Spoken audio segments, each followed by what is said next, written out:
Hello दोस्तों, स्वागत है आपका अपने चैनल रॉबट योजना 1.0 में। आज हम बात करने वाले हैं मॉपअप एप्लीकेशन में गरीब परिवारों का सर्वेक्षण कैसे करें। गरीब परिवार का सर्वेक्षण मॉपअप एप्लीकेशन में कैसे किया जाता है, उसका संपूर्ण विवरण हम इस वीडियो में आपको दिखाने वाले हैं। आप हमारे चैनल को सब्सक्राइब कीजिए, सपोर्ट कीजिए, लाइक कीजिए। हम आपको मॉपअप एप्लीकेशन यूज करना बता रहे हैं। धन्यवाद। मॉपअप ऐप में गरीब परिवार सर्वेक्षण के लिए आपका मोबाइल में मॉपअप एप्लीकेशन डाउनलोड होना चाहिए और आपकी प्रोफाइल संपूर्ण होनी चाहिए। इसकी वीडियो हमारे चैनल पर पहले से बनी हुई है, आप बना के देख सकते हैं। आज हम आपको सर्वे करने के बारे में बताएंगे। देखिए, सबसे पहले हमें किसी जो भी लाभार्थी है उसके घर पर जाकर उसका घर का फोटो लेना है अपने सेल्फी के साथ। तब वहाँ पर लोकेशन मैच होगी। वहीं लोकेशन पर आपको सभी प्रश्नों के जवाब भरने हैं। इसी एप्लीकेशन में लोकेशन के हिसाब से वहीं पर आपको सभी प्रश्नों के जवाब देने हैं और उसके बाद दूसरे एंगल से उनके घर का फोटो लेना है और अपलोड कर देना है। अपलोड प्रोसेस में थोड़ा बहुत टाइम लग सकता है क्योंकि ये थोड़ा टाइम लग जाता है इसमें। उसके बाद सेक्शन 2 खुलेगा। इसमें गरीबी के मानक व निर्धनता का मापन से संबंधित क्वेश्चन होंगे। इन क्वेश्चनों के आंसर आपको भरने हैं। ये क्वेश्चन को हाँ या ना के जवाब में भरने हैं। इसमें पूछा जाएगा भूमिहीन आजीविका का कोई विकल्प है या नहीं है। इसका आंसर आपको हाँ या ना में भरना है। हाँ या ना में क्वेश्चन के आंसर आपको सभी ऐसे भरते चला जाना है। समझ के क्वेश्चन क्या कह रहा है उसी प्रकार से आपको सभी प्रश्नों के उत्तर हाँ या नहीं में भरने हैं। क्वेश्चन 5 में निर्धनतम का मापन, इसमें जानकारी ले रहा है। बहुत से विकल्प दिए हुए हैं, इसमें किसी पर भी एक से ज़्यादा ही सिलेक्ट कर सकते हैं। हमें सेलेक्ट कर लेना है।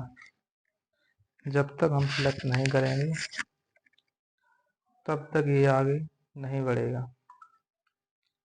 हमें सेलेक्ट कर लेना है। जो भी ऑप्शन इसमें ठीक लगे वो हमें उस लाभार्थी के अकॉर्डिंग फिल कर देना है। और सारे ऑप्शन है, इसमें पढ़ने में काफ़ी टाइम लगेगा। आप देख सकते हैं अपने हिसाब से आप क्वेश्चन का आंसर दे सकते हैं।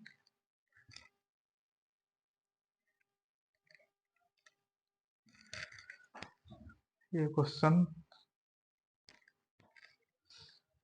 काफ़ी बड़े हैं और हमें बड़ी सावधानी से इनका आंसर देना है। कोई भी क्वेश्चन या सेल्फी या परिवार के मुखिया के साथ फोटो गलत हो जाता है तो वह हम दोबारा दे सकते हैं। ऐप हमें दोबारा नोटिफिकेशन भेज देता है कि आपका ये फोटो वहाँ से वापस कर दिया गया है और आप लाभार्थी घर पर वहीं लोकेशन पर जाकर दोबारा वह फोटो क्लिक करें और अपलोड करें।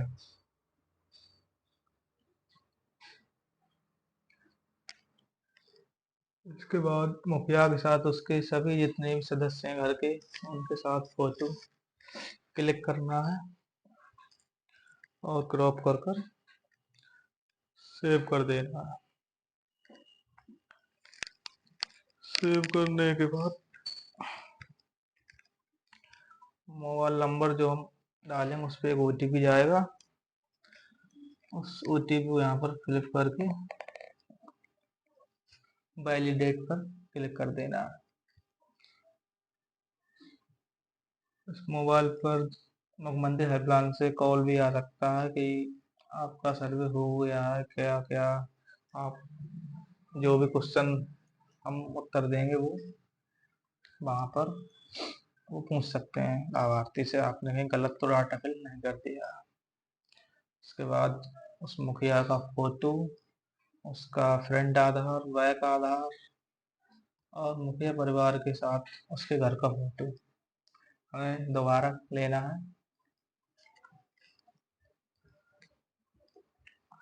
दोबारा सभी फोटो, आधार कार्ड का फोटो और सभी लेकर हमें सेव पर क्लिक कर देना। सेव पर क्लिक करते ये प्रोसेस होने लगेगा और प्रोसेस थोड़ा टाइम लगता है इसमें, लेकिन कुछ देर में ये कंप्लीट हो जाता है। उसके बाद अन्य क्वेश्चन आ जाते हैं,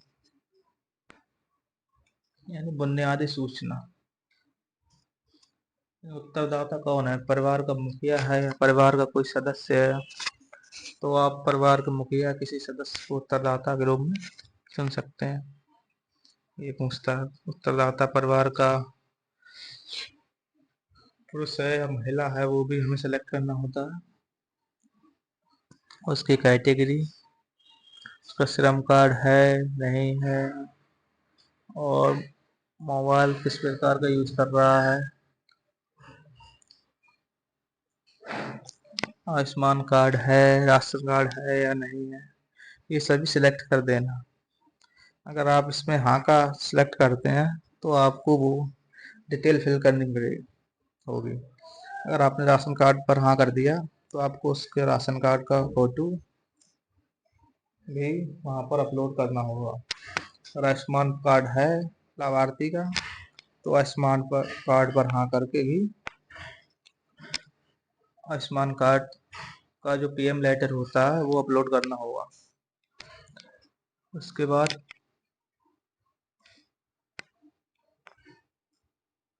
उनकी बैंक डिटेल भरनी होती है। बैंक डिटेल में जो भी उनकी बैंक हो, अकाउंट सही हो, ये ध्यान रखें। जो भी बैंक है उसका नाम लिखेंगे सर्वप्रथम। कोई सी भी बैंक हो सकती है, स्टेट बैंक या पंजाब बैंक या सर्व यूपी ग्रामीण बैंक, ऐसा कोई ऑप्शन नहीं यहाँ पर लिखने के लिए आ रहा है। कोई सी भी बैंक आप फिलअप कर सकते हैं। बैंक का नाम फिलअप करने के बाद उसका बैंक खाता संख्या मांगेगा। बैंक खाता संख्या हमें फिल कर देनी है। बैंक खाता संख्या सही सही फिल होना ज़रूरी है, नहीं तो लेगा ही नहीं, क्योंकि बैंक खाता संख्या दोबारा भी 2 बार भरनी पड़ती है। एक बार में गलत हो सकती है, लेकिन दोबारा गलत होगी तो तुरंत पता चल जाएगा गलत हो गई है। इसलिए गलत नहीं करना, जानकारी सही सही भरनी है बिल्कुल। उसके बाद बैंक का IFSC कोड डालना है। सभी बैंकों का IFSC कोड डिफरेंट होता है। सभी उसी पासबुक पर देखकर IFSC कोड डाल लेंगे। उसके बाद बैंक खाता शाखा डालनी है, कौन सी शाखा में लाभार्थी का अकाउंट है वह चूज कर लेंगे। वो चूज करने के बाद हम सेव पर क्लिक कर देंगे। एक बार देख लेंगे सभी जो भी हमने जानकारी भरी हुई है वो सभी ठीक है या नहीं। उसके बाद पासबुक की फ्रंट फोटो, बैक फोटो और जो भी आपने यस किए हैं वो राशन कार्ड की फोटो, जैसे कि मेरे केस में इनका राशन कार्ड और आयुष्मान कार्ड है तो मैंने यहाँ पर यस कर दिया है। तो इनके राशन कार्ड की स्लिप और आयुष्मान कार्ड का जो पीएम लेटर होता है उसका फोटो भी यहाँ पर क्लिक करना होगा। वो क्लिक कर देंगे, सेव पर क्लिक कर देंगे। बस सेव पर क्लिक करने के बाद प्रोसेस होगा, थोड़ा टाइम लगता है। थोड़े टाइम में ये प्रोसेस कंप्लीट हो जाता है। ये प्रोसेस कभी कभी ज़्यादा टाइम लेता है, लेकिन कभी कभी सही जल्दी वर्क करती है हमारी मॉपअप एप्लीकेशन। देखिए अभी भी घूम रहा है, अभी भी घूम रहा है, ये देखिए बिल्कुल। पासबुक का फ्रंट बैक आदि अपलोड करके हमने सेव कर दिया, लेकिन सेव होने में काफ़ी टाइम लगा। अब सेव हो गया।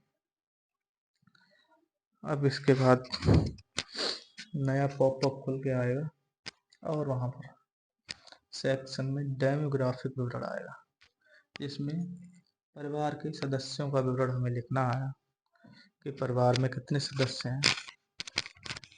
मुखिया का तो हम पहले ही लिख चुके हैं, इसलिए परिवार के जो सदस्य हैं उन सभी का यहाँ पर विवरण लिखना है। जैसे परिवार का सदस्य एक है, उसका नाम लिखना है, उसकी उम्र लिखनी है, उसका लिंग लिखना है, पुरुष है या महिला है, आधार कार्ड नंबर लिखना है उनका, वैवाहिक स्थिति लिखनी है और शिक्षा लिखनी है, और मुखिया से संबंध लिखना है। मुखिया से जो भी सदस्य हम ऐड कर रहे हैं उनका मुखिया से क्या संबंध है वो हमें देखना है। वो हम सेलेक्ट कर लेंगे। उसके बाद परिवार का जो दूसरा सदस्य है उसका विवरण भरेंगे। उसका विवरण भर के उसका आधार कार्ड नंबर डालेंगे।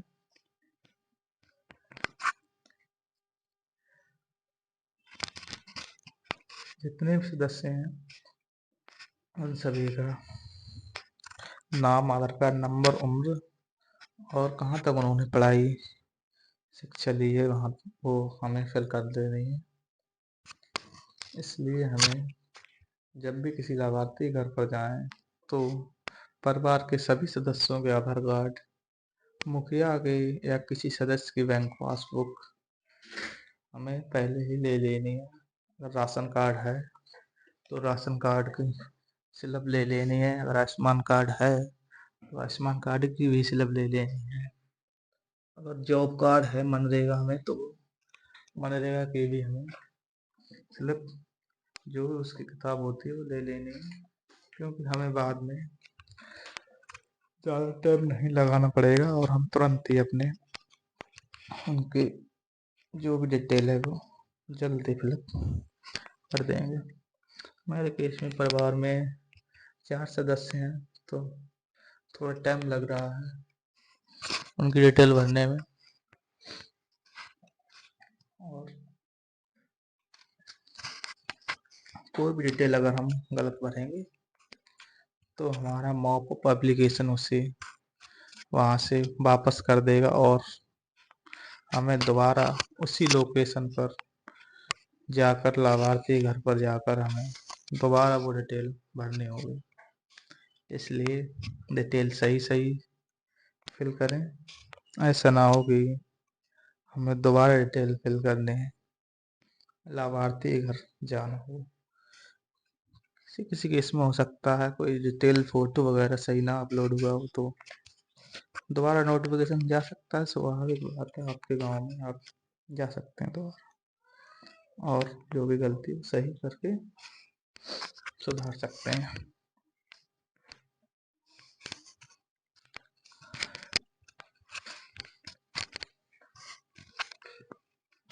इस प्रकार ये सभी मेंबर हमने फिलअप कर लिए हैं और उसके बाद हमने सेव पर क्लिक कर दिया। अब सेक्शन 3 ओपन हो चुका है, जिसमें आय के साधन की मैपिंग पूछ रहा है। इसमें हम क्लिक करते हैं। क्वेश्चन देख के आप अपने हिसाब से क्लिक कर सकते हैं। जो भी आय का साधन हो, मुखिया का या परिवार के सदस्यों का, वही क्लिक कर सकते हैं। हम देख सकते हैं किस प्रकार से क्वेश्चन पर क्लिक करके ही वो ग्रीन हो जाता है। जो भी क्वेश्चन रह जाएगा और आप अगर सेव कर रहे हैं तो वो रेड कलर में आ जाता है। रेड कलर में आ जाने के बाद वो सेव नहीं होगा। नेक्स्ट सेक्शन ओपन नहीं होगा जब तक हम जो सेक्शन कर रहे हैं उसका संपूर्ण प्रत्येक क्वेश्चन का आंसर टिक नहीं कर देते हैं। हाँ या नहीं क्वेश्चन का आंसर देना और कुछ क्वेश्चनों का आंसर हमें टिक करना है। काफ़ी ज़्यादा क्वेश्चन है लेकिन सभी को ये करना अनिवार्य है। आप देख सकते हैं किस प्रकार से हम उसका व्यवसाय मुखिया का या भर सकते हैं। दूसरा देखिए कैसे ये थोड़ा आपको हो सकता है सही से ना दिखाई दे, लेकिन आप थोड़ी क्वालिटी बढ़ा कर देखेंगे तो आपको सही से दिखाई देगा। आप जूम करके भी रोक कर देख सकते हैं कि कैसे हम सर्वे करें।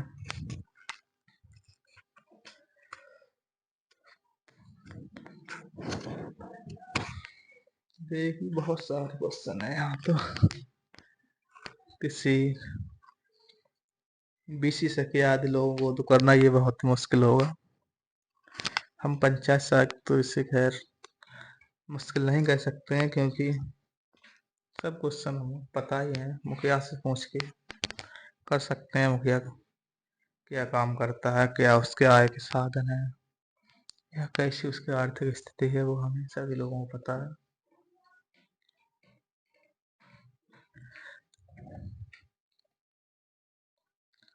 इसमें काफी क्वेश्चन टिपिकल भी दिए हैं लेकिन क्या करोगे, करने तो सभी हैं। पूछ रहा है पूंजी कहाँ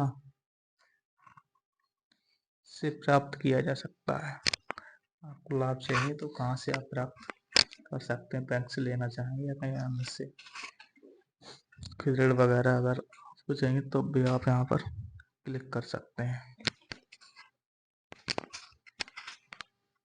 हो सकता है यहाँ पर एक दो क्वेश्चन के आंसर गलत भी हो जाए, कोई घबराने वाली बात नहीं है। हम दोबारा से उन क्वेश्चनों को सही कर सकते हैं क्योंकि हमारा मॉप एप्लीकेशन इस प्रकार से डेवलप किया है। अगर कोई भी आंसर हम गलत देते हैं तो वो नोटिफिकेशन हमें तुरंत दिया जाता है कि आपने इस फॉर्म में ये गलती की है, आप दोबारा उसी लोकेशन पर जाइए और ये फॉर्म ठीक कीजिए।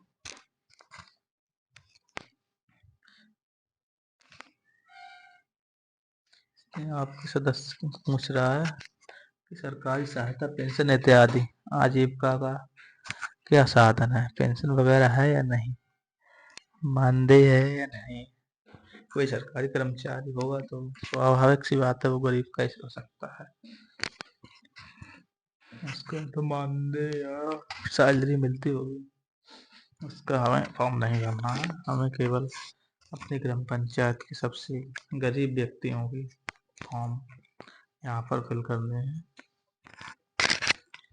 जितने भी गरीब व्यक्ति हैं उनके फॉर्म हम फिल करेंगे। पूछ रहा है परिवार में आर्थिक उत्पादकता की संभावना। ये सभी हमें बहुत क्वेश्चन है लेकिन सभी करने हैं।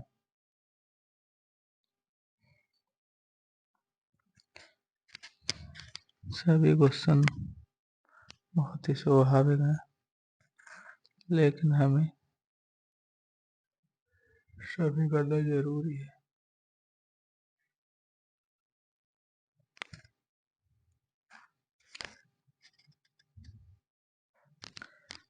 देख सकते हैं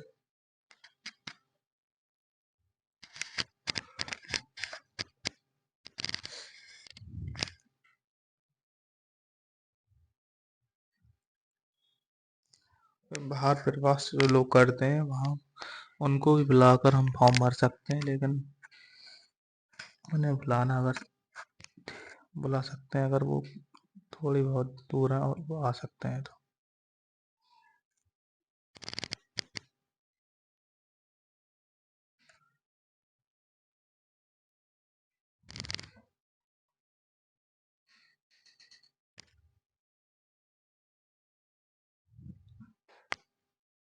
इसके बाद हम सेक्शन 4 में आ जाते हैं। अब ये क्या किसी सरकारी योजना के अंतर्गत पेंशन पाते हैं, हाँ या नहीं पर क्लिक करना है। क्या नियमित रूप से प्राप्त होता है, नहीं। क्या पूरा प्राप्त होता है या कटकर प्राप्त होता है, हाँ पर हम जो भी ठीक है वो हम क्लिक कर सकते हैं। अगर नहीं पाते हैं तो क्या इनके कारण है, मालूम नहीं है, प्रधान जी का सहयोग नहीं मिला, ये बहुत से ऑप्शन। सुरक्षित रोजगार का उपाय, इसमें हमें नरेगा में कार्य मिला है, हाँ या नहीं पे क्लिक करना है। अगर नहीं तो क्यों, क्या कारण है नरेगा में हमें कार्य नहीं मिला, इसकी जानकारी। क्या आप श्रम कार्ड में पंजीकृत हैं, इसका भी ऑप्शन आपको भरना है, हाँ या नहीं। अगर पंजीकृत है तो हाँ, नहीं तो नहीं कर सकते हैं। क्या राशन कार्ड है, अगर है तो हाँ, नहीं तो नहीं कर सकते हैं। क्या गाँव वार्ड में कूड़ेदार की दुकान है, हाँ तो हाँ, कितना दूर है वो भी हमें देख लेना है। क्या नियमित रूप से राशन मिलता है, हाँ या नहीं पर क्लिक कर सकते हैं। क्या राशन पूरा या काट कर मिलता है, कभी कभी काट कर प्राप्त होता है या पूरा प्राप्त होता है, आप क्लिक कर सकते हैं।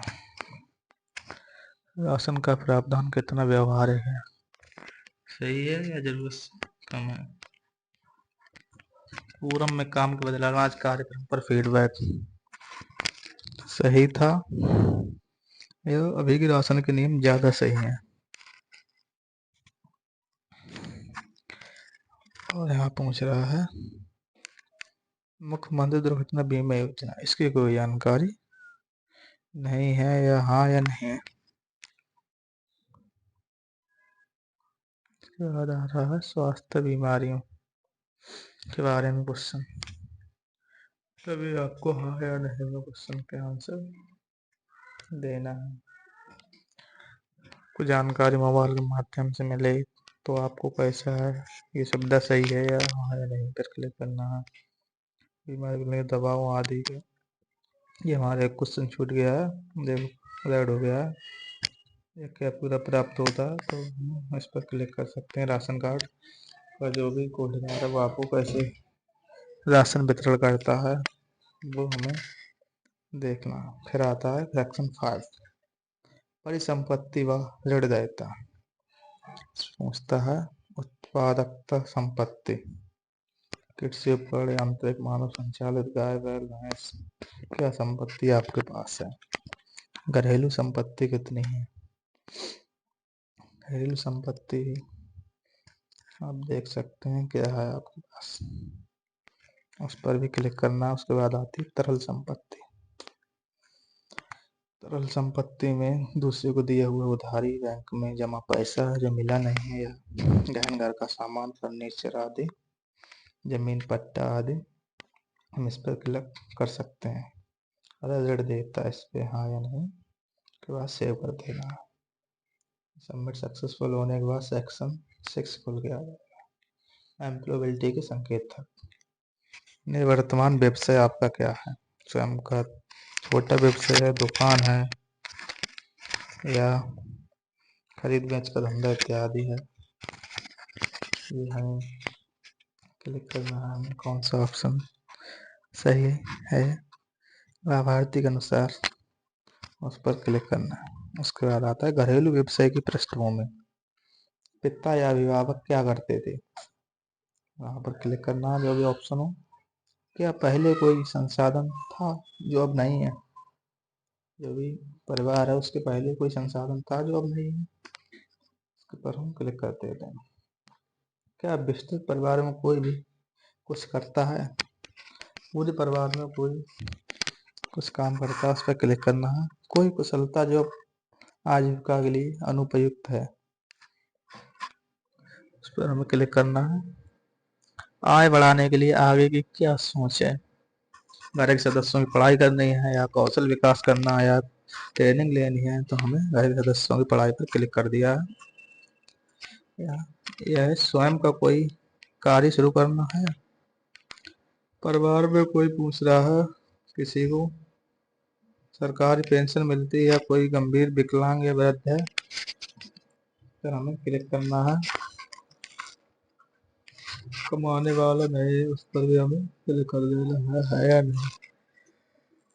इसके बाद शासन से किसी तरह की मदद की आवश्यकता है आपको, तो आप देख सकते हैं काफ़ी ऑप्शन है, आप सभी पर भी क्लिक कर सकते हैं, एक से अधिक पर भी क्लिक कर सकते हैं। देख सकते हैं मैंने 2 ऑप्शन पर क्लिक कर दिया और एक और है कोई अन्य, इस पर भी क्लिक कर दिया। और कोई अन्य अगर हम क्लिक करेंगे तो हमें अन्य विकल्प के बारे में लिखना होगा कि हमें किस प्रकार से आपकी मदद की जा सकती है। ये हम लिख ले रहे हैं अपने आपसे।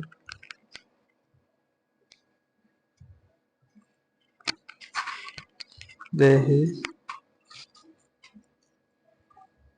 क्या है, घर देने की कृपा करें, ये हमने लिख दिया है। वैसे आप कुछ भी लिख सकते हैं जो भी आपको ठीक लगे, मैंने तो ये लिख दिया है। उसके बाद सेक्शन 7 खुल के आ जाता है, कौशल सक्षमता प्रवास की तैयारी में वर्तमान स्किल मैपिंग। आप कुशल अर्ध कुशल या अकुशल कामगार हैं, अकुशल या कुशल जो भी हैं क्लिक कर देना है। कहाँ तक पढ़े लिखे हैं, सरकारी योजनाओं के बारे में जानकारी जागरूकता तथा उनके लाभों तक पहुँच है या नहीं, क्या प्रधानमंत्री सम्मान योजना, ऐसे सभी क्वेश्चन है वो आपको क्लिक करना है। क्या बंधु मजदूर हैं या अटल पेंशन का लाभ मिलता है या नहीं, ये सभी देख कर हमें पढ़कर उनका जो भी लाभार्थी अगर उसका लाभ प्राप्त कर रहा है तो हाँ, नहीं तो नहीं पर क्लिक करते आगे बढ़ते चले जाना है। पूछ रहा है अंत्योदय योजना का लाभ है या नहीं, पूछ रहा है स्किलिंग की संभावना व रुचि, आप किस कौशल का ट्रेड अगर कोई है तो खेती बाड़ी हमने कर दिया है। कृषि में आप एक से अधिक पर भी क्लिक कर सकते हैं, काफी ट्रेड हैं इसमें, लेकिन हमने एक ही पर क्लिक किया हुआ है। कि आपके कौशल स्थानीय तौर पर उपयोग नहीं है तो आप हाँ या नहीं में आंसर दे सकते हैं, जो भी सही हो वो हम लगा सकते हैं। स्थानीय तौर पर अपशिल्ड व्यक्तियों की कमी, बाहर दूसरे बड़े प्रीमियम बाजार के लिए उपयोगी, परिवार में ज्यादा लोग स्किल्ड होने से संभावना ज्यादा है। प्रवास के लिए इच्छुक कितना सक्षम है, कि आप प्रवास के लिए इच्छुक हैं, आप हाँ या ना में, आपके पास पड़ोस में कोई है जो बाहर रहता हो, हाँ या ना में आंसर देना है।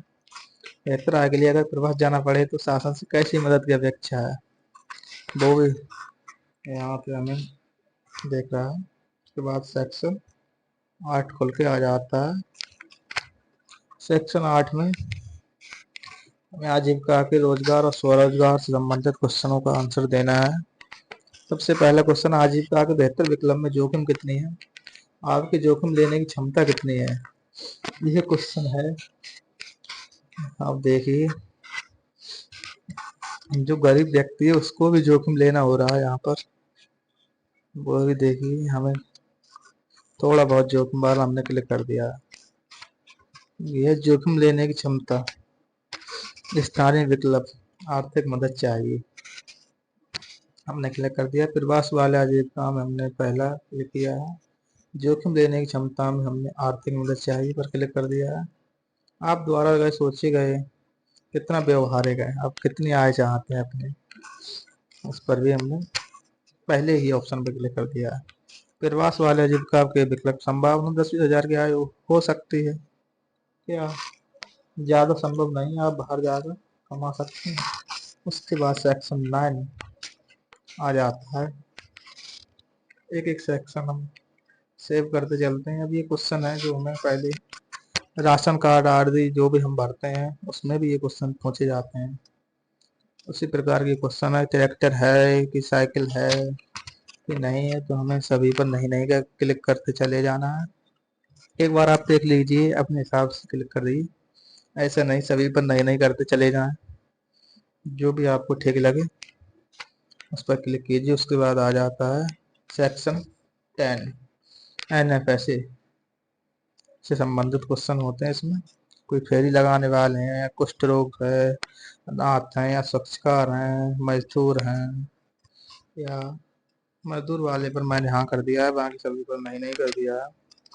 अब गरीबी रेखा वाले पर भी मैंने हाँ कर दिया है कि गरीबी रेखा से नीचे जीवन यापन करने वाले परिवार हैं ये, इस पर भी मैंने हाँ कर दिया है कि हाँ गरीब हैं, तभी तो हम इन लोगों का सर्वेक्षण कर रहे हैं। बाकी सभी पर नहीं नहीं कर दिया है, और मकान कच्चा है इसलिए हम इस पर भी हाँ कर दिया है। उसके बाद आता है सेक्शन 11 नीति आयोग, स्वास्थ्य, शिशु या किशोरावस्था से संबंधित, बच्चे के जन्म से जुड़े संबंध, फिर शिक्षा से संबंधित। मैंने पूछा 10 वर्ष से कम उम्र वाले सदस्य, 10 वर्ष की उम्र कम उम्र वाले पुरुष तो 0,